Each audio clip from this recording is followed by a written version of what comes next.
আসসালামু আলাইকুম সবাইকে। আমি নওশিন। আমি বিকালের দিকে একটা পোস্ট করছি, কাপল পিক আপলোড করছি, যেটা অনেকেই মনে করতেছেন যে নওশিন আপু এটা কি এআই। সামনে মাসে হচ্ছে আমাকে আংটি পরাইতে আসবে, বিয়ের ব্যাপারে কথাবার্তা চলতেছে, এটা সত্যি। এই কথাটা কিন্তু সত্যি, এটা মোটেও হচ্ছে আমার পোস্টটা কোনো এআই না বা কোনো বানানো কথা না, এটা সত্যি কথা। অনেক দিন হলো, অনেক বছর হলো একাকিত্ব লাইফ লিড করতেছি। তবে একাকিত্ব আমার এখনো ভালো লাগে। বিয়ে নিয়ে আসলে কখনো বিয়ে করব এরকম কোনো প্ল্যানিং আমি করি নাই, বা ওরকম ভালোবাসাটা আমার সত্যিকার অর্থে কাজ করে না। আমার মা অসুস্থ, বাবা মার বয়স হয়েছে, আর আমি আমার ফ্যামিলির মধ্যে আমরা 4 ভাই বোন। 4 ভাই বোনের মধ্যে আমি সবার বড়, আমার ভাই বোন গুলো ছোট। আর আমার মা অসুস্থ থাকে। নিলয় মারা যাওয়ার পর থেকে আমার আম্মু মিনি স্টক করে, তারপর থেকে উনি সিক থাকে, অসুস্থ থাকে, সময় দিতে পারে না ওরকম ভাবে। আমার বাবা মা সময় দিতে পারে না, আমি বাবা মা ছাড়া আলাদা থাকি, একাই থাকা হয় আমার। আমার বাবা সরকারি চাকরি করে, উনি কখনোই সময় দিতে পারে না। আর আসলে আমার বাবা মার বয়স হয়েছে, ওরকম ভাবে ওনারা বোঝে না, কি জন্য তারা বোঝে না যে বর্তমান যুগের ছেলে মেয়েকে কিভাবে ডিপ্রেশনের সময় সাপোর্ট দিবে। আর আমার মা বেশিরভাগ সময় অসুস্থ থাকে। বোনের সংসার নিয়ে অনেক ব্যস্ত, বাচ্চা হয়ে গেছে ওকে নিয়ে ব্যস্ত। তারপর আমার ভাই 2টা পড়াশোনা নিয়ে ব্যস্ত। ছোট ভাইয়ের মধ্যে আরাফাত, যেটা ও চলে যাবে দেশের বাহিরে, ওর প্ল্যানিং চলতেছে।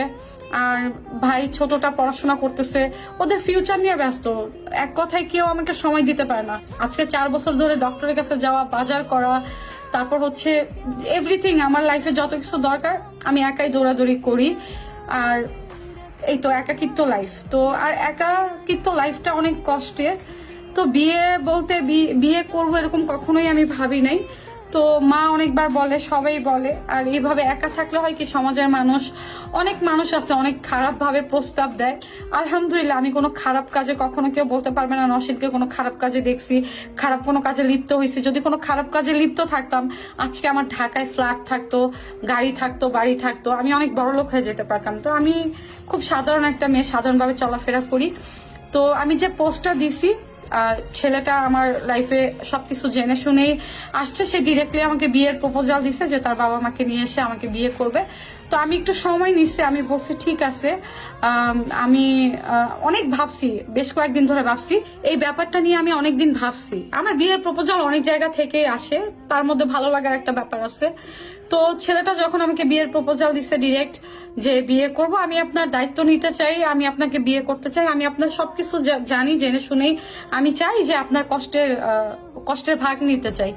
তো যেহেতু ডিরেক্ট আমাকে বিয়ের প্রপোজাল দিছে, তো আমি বললাম যে আমি হুট করে কোনো ডিসিশন নিতে পারবো না, আর আমার একটু সময় লাগবে। কারণ আমি হঠাৎ করে আপনাকে মানে নিতে পারবো কিনা, আমি আগে কথা বলি, আপনার সাথে ফ্রি হই, তারপর দেখা যাবে, ভাবা যাবে। তো এই জন্যই আর কি, নতুন একটা সম্পর্ক বলতে তার সাথে আমার ওরকম সম্পর্ক ভালোবাসা তেমন কিছুই না। জাস্ট হচ্ছে হ্যাঁ আগাবো, সামনের দিকে আগাবো। কথাবার্তা হাই হ্যালো এই পর্যন্তই।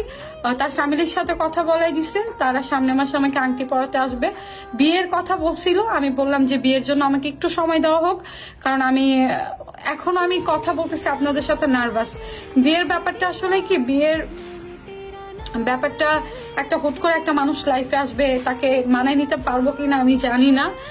তবে আমি খুব নার্ভাস হয়ে গেছি যে এরকম একটা ডিসিশন নিছি, সামনে ভালো হবে কিনা খারাপ হবে। এমনি আমার কপালটা খারাপ, বা আমি মানায় নিতে পারবো কিনা, সেই মানুষটাকে ভালো রাখতে পারবো কিনা, ভালোবাসতে পারবো কিনা আল্লাহ ভালো জানে। তবে এটা সত্যি যে সামনে মাসে হচ্ছে আমার এঙ্গেজমেন্ট, আর তার 3-4 মাস পরে হচ্ছে বিয়ে। তো চাইলে এখনই বিয়ে করতে পারতাম, বাট বিয়ের জন্য আমি একটু সময় নিচ্ছি। বিয়েটা হুট করে নিতে পারতেছি না, কারণ মানুষটাকে আমার মানায় নিতে হবে। তবে এটা সত্যি যে হ্যাঁ আমি সামনে বিয়ে করতেছি, আর সামনের মাসেই আমাকে আংটি পরাবে। অবশ্যই তখন আমি পিক আপলোড দিব। আর নিলয় জায়গায় থেকে যাবে, আজীবন থেকে যাবে। সেই মানুষটার কথা মনে করলে আসলে সামনের দিকে আর আগাইতে পারি না। তো কোনো মিথ্যা না, এআই না, আমি সত্যি এই ডিসিশন নিছি এই সমাজের মানুষের কটু কথার হাত থেকে বাঁচার জন্য, এই বিয়ের ডিসিশনটা নেওয়া। আর একা লাইফটা একটা মেয়ের জন্য অনেক কঠিন, একাকিত্ব অনেক কষ্টের। আর তাছাড়া আমাকে দেখার মতো ওরকম কেউ নাই। আমি চাই যে এরকম একটা মানুষ আসুক যে আমাকে সাপোর্ট করবে, আমার কষ্টগুলো ভাগ করে নিবে, নিলয়কে অ্যাকসেপ্ট করতে পারবে, নিলয়কে কখনো ভুলে যেতে দিবে না, এরকম একটা মানুষকে অ্যাকসেপ্ট করবো। তো যেটা দিছি, হ্যাঁ নতুন একটা সম্পর্কে জড়াচ্ছি, সামনে আগাবো। বা সামনে বিয়ে করব, এটাই সত্যি, কোনো মিথ্যা কিছু বলি নাই। সবাই আমার জন্য দোয়া করবেন। অনেকের কাছে এটা ভালো লাগবে না, কারো ভালো লাগায় আমার কিছু আসে যায় না, তবে সবাই দোয়া করবেন আমার জন্য, দোয়া চাই। আর সামনে যা হবে আপনারা তো দেখতে পারবেন ইনশাল্লাহ।